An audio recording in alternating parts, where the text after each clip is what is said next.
Hello mga sisi, flex ko lang sa inyo kung paano ako gumawa ng round trellis para sa aking Hoya Heart.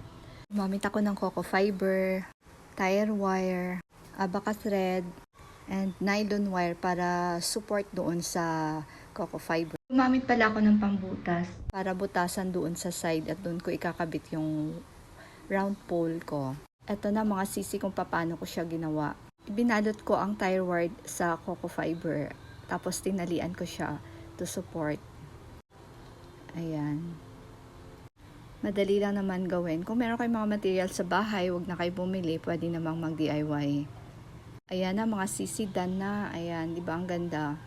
Ang Hoya hindi naman masyadong mabigat, kaya kaya naman niya yung ginawa ko na round trellis. Later on, kapag madami na siya at mabigat na, babawasan ko na lang at para hindi siya masyadong mabibigatan. And then, tama-tama lang na